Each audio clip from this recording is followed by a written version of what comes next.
Buenas noches. Hoy continuamos con el curso acerca del discipulado. Deben de recordar que es un curso que estamos tomando de un ministerio que se llama Nueve Marcas. El tema que vamos a tratar hoy se llama el enemigo del discipulado, y esto se refiere al pecado que mora en nosotros mismos, en nuestro interior. Para iniciar vamos a hacer una pequeñita oración, ¿sí? Señor, te damos muchas gracias en el nombre de Jesús en esta tarde noche. Ruego de tu bendición y de tu cuidado, Señor, para las personas que estamos viviendo en este tiempo de crisis. Padre, que tu ángel acampe alrededor de tus hijos, que los defienda y los libre de todo mal. Gracias por la bendición de conocer de tu palabra y de poder, Señor, como en este momento, comentarla. Por Cristo Jesús. Amén. Hemos estado hablando en las últimas 2 semanas acerca de cómo podemos nosotros aprender a ser discípulos a través de ejemplo de la vida de otras personas y a través de enseñarnos a nosotros mismos. Bueno, en esta ocasión, como les decía, vamos a hablar acerca del enemigo del discipulado, y es el pecado que mora en nuestro interior. Para empezar, vamos a decir lo siguiente. En nuestra vida como creyentes, es decir, como cristianos o como discípulos, debemos siempre buscar el crecimiento en nuestra relación con Dios, y de la misma manera ayudar a otros a crecer igual. Y debemos entender una cosa, hermanos, que siempre en nuestra vida diaria van a presentarse desafíos, siempre se van a presentar obstáculos, y una pregunta que debemos de hacernos es: ¿cómo vamos a responder a ello? ¿Cómo responderemos ante situaciones que a veces no son agradables o no son nada agradables y que nos hacen evidenciar nuestra carnalidad? ¿Sí? De eso vamos a hablar el día de hoy. Y como idea principal, debemos de decir que el pecado que aún mora dentro de nosotros y de los demás se opone al desarrollo de nuestro crecimiento, al desarrollo de nuestro discipulado en cada paso del camino. Pero por la gracia de Dios y por la obra de Cristo, es decir, lo que Jesús ya hizo en la cruz del Calvario, es que los creyentes podemos evitar el pecado. Aquí tenemos una pregunta que cada uno de nosotros como hijos de Dios debemos de hacernos. ¿Qué es lo que hizo Cristo? ¿Por qué? Porque es el fundamento de nuestra fe, lo que Él ya hizo en la cruz del Calvario, lo que nos va a dar el soporte, la estabilidad para nuestra vida diaria como creyentes. Ahora, yo les decía, ¿qué fue lo que hizo Cristo? ¿Por qué? Porque ¿quién que llamándose cristiano se deleita en el pecado? Nadie, ¿sí? Ahora vamos a leer lo que la carta de Pablo a los Romanos dice en el capítulo 7 del versículo 1 al 25. No lo vamos a leer aquí por cuestión de tiempo, pero les voy a pedir a cada uno de ustedes que en su casa tengan la oportunidad de leer este pasaje de la Biblia que nos enseña el fundamento o la gracia de Dios que nos dio al Cristo venir y morir en la cruz por nosotros. Del versículo 1 al versículo 6 nos habla acerca de una analogía del matrimonio y la ley del Señor. Y dice en el versículo 1: ¿acaso ignoran, hermanos, pues hablo con los que conocen la ley, que la ley se enseñorea del hombre en tanto que éste vive? Y luego nos habla de la relación del marido y la mujer, y nos dice que la mujer está bajo la ley del marido mientras que éste vive, y una vez que el marido muere, la mujer queda libre de esa ley. Si durante la vida del hombre la mujer se relaciona con otro hombre, le llamarán adúltera. Pero si el marido de esta mujer muere y ella vuelve a casarse, ya no será llamada adúltera porque ya quedó libre de la ley del marido. Y es lo mismo que nos pasa a nosotros cuando entendemos el sacrificio de Cristo en la cruz. Nosotros vivimos bajo la ley. Es decir, así como la mujer vive bajo la ley del marido, nosotros vivimos bajo la ley de Dios. Y por medio de la ley de Dios nosotros somos condenados porque somos pecadores. Pero cuando comprendemos la obra de Cristo en la cruz, que Él murió para liberarnos del pecado, en el mismo momento que Él nos libera y que lo aceptamos a Él, venimos a vivir dentro de una ley espiritual que Dios ha establecido, la ley de la gracia, de la justificación por fe.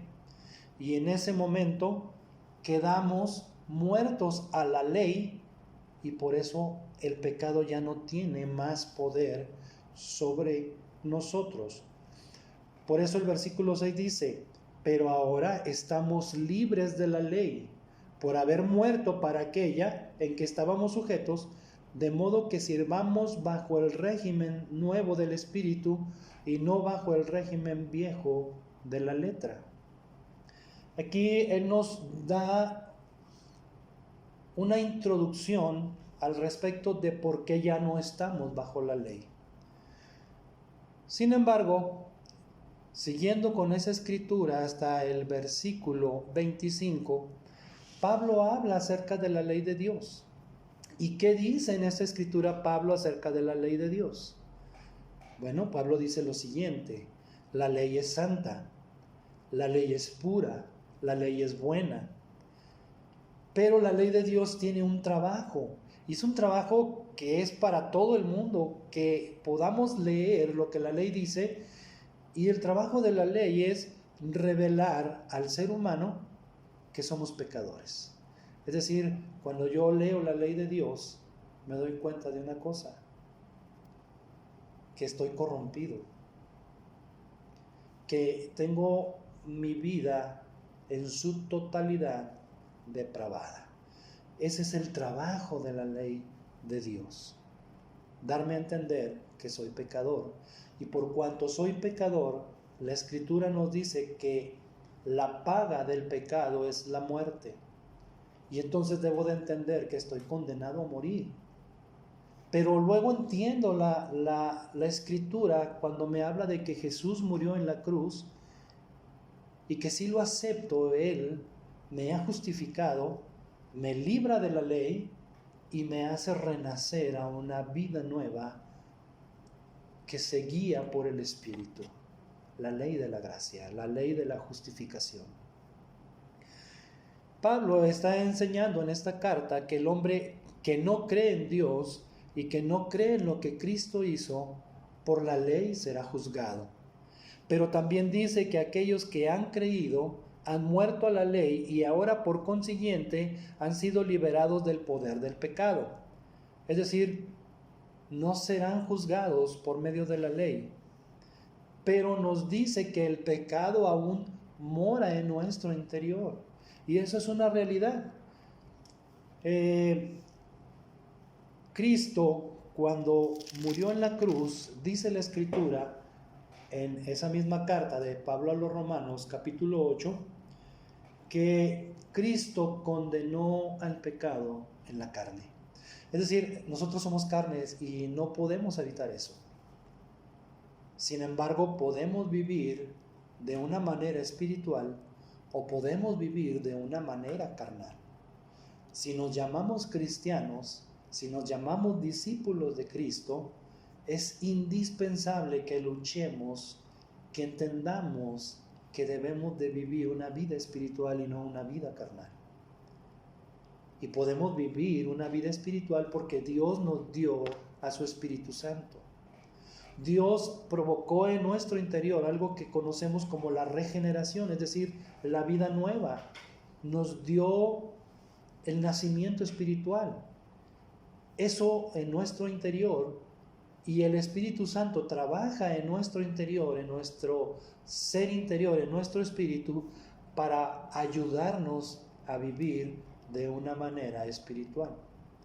Y en la medida en que nosotros le demos importancia a esto Y en la medida en que nosotros, como decíamos semanas atrás, nos neguemos a nosotros mismos, es como podemos ir dejando a un lado la vida carnal y podemos enfocarnos en la vida espiritual. Cuando yo dejo de ser yo y me convierto en un discípulo de Cristo, es cuando empiezo a vivir la vida espiritual que agrada a Dios. En el versículo 21 del capítulo 7 de la carta de Pablo a los Romanos, Pablo nos dice que encuentra una ley. Y dice lo siguiente: así que, queriendo yo hacer el bien, hallo esta ley, que el mal está en mí. Y luego en el versículo 22 dice: porque según el hombre interior me deleito en la ley de Dios. Y saben, esa es nuestra vida, hermanos, en nuestro interior. Como creyentes, como discípulos, nos deleitamos en la ley de Dios. Pero luego luchamos con nuestra carne, con nuestros miembros, para poder vivir una vida agradable a Dios. Pero es una lucha que no luchamos solos. Es una lucha en la cual el Espíritu Santo nos da la capacidad de vencer a nuestra carne. Por eso la Escritura en Gálatas dice que el fruto del Espíritu es amor, paz, gozo, paciencia, mansedumbre, bondad, templanza, y contra estas cosas, dice, no hay ley. Entonces, hermanos, tenemos que entender una cosa: hemos conocido a Cristo, hemos nacido de nuevo, somos discípulos, querrámoslo o no. Recuerden que a los discípulos se les llamó por primera vez cristianos en Antioquía. Entonces, cuando yo digo que soy cristiano, estoy haciendo referencia a que soy discípulo de Cristo. Y entonces, Pablo dice que cada discípulo de Cristo debe de saber que en su interior hay otra ley. La ley que domina mis miembros, dice, es la ley que se revela contra la ley de mi mente. Esa ley nos atrapa, nos lleva cautivos a la ley del pecado que está en nuestros miembros. Y luego termina la frase diciendo: miserable de mí, ¿quién me librará de este cuerpo de muerte? Y luego enseguida dice: gracias doy a Jesucristo, Señor nuestro. Es decir, el único que puede liberarnos de la ley del pecado que está en nuestros miembros es nuestro Señor Jesucristo, a través de su muerte en la cruz del Calvario, a través de su resurrección y a través de su ascensión al cielo. Hay otras citas que debemos de leer, no las vamos a leer aquí, pero me gustaría que pudieran leerlas en algún momento ustedes. Y es primera carta a los Corintios, capítulo 2, versículos 6 al 16. Es la carta de Pablo a los Romanos, capítulo 8, versículos del 9 al 13. Gálatas, capítulo 5, versículos 16 al 18. Y primera a los Corintios, capítulo 15, versículos 52 al 58. Esa sí la vamos a leer porque es sumamente interesante que entendamos esa escritura. Pero antes de irnos hasta los versículos que les decía, como creyentes, algo que nunca se nos debe de olvidar es lo siguiente. Capítulo 15, versículo 3 y 4 dice: porque primeramente les he enseñado lo que yo asimismo recibí, que Cristo murió por nuestros pecados conforme a las Escrituras, y que fue sepultado y que resucitó al tercer día conforme a las Escrituras. Esos dos versículos son la piedra angular de nuestra fe, hermanos. Cristo, siendo Dios, se hizo carne, vivió entre los hombres, murió en la cruz, conforme a lo que las Escrituras habían establecido. Fue sepultado y resucitó al tercer día, conforme a las Escrituras. Entonces, hermanos, es indispensable que conozcamos las Escrituras. Si no conocemos las Escrituras, vamos a estar perdidos, caminando sin rumbo. No importa los libros que leamos, no importa los comentaristas bíblicos que nos gusten, nuestra fe se fundamenta en lo que la Escritura dice. Y como discípulos de Cristo necesitamos caminar el camino trazado por las Escrituras si somos discípulos. Si nos llamamos discípulos y no seguimos el camino trazado por las Escrituras, yo dudaría realmente que seamos discípulos nacidos de nuevo, como la Escritura lo dice. Y los versículos que íbamos a leer, hermanos, dice: ¿dónde está, oh muerte, tu aguijón? ¿Dónde, oh sepulcro, tu victoria? Ya que el aguijón de la muerte es el pecado, y el poder del pecado la ley. Así que, hermanos míos, amados, estad firmes, constantes, creciendo en la obra del Señor, siempre sabiendo que vuestro trabajo en el Señor no es en vano. Y como conclusión decimos lo siguiente: como discípulos nacemos espiritualmente, crecemos y nos desarrollamos en Dios solamente por lo que Cristo ha hecho por nosotros. El pecado sigue viviendo en nosotros, pero Dios nos ha dado un espíritu y nos dio su Espíritu Santo como armas para que no pequemos. Así que estemos alerta y preparados para tratar de evitar tropiezos, los que son inevitables. Con esto termino recordándoles que un discípulo del Señor se reconoce porque los demás lo reconocen, no porque se diga, sino por lo que se ve en su estilo de vida y en su estilo de tratar a los demás. Dios les bendiga.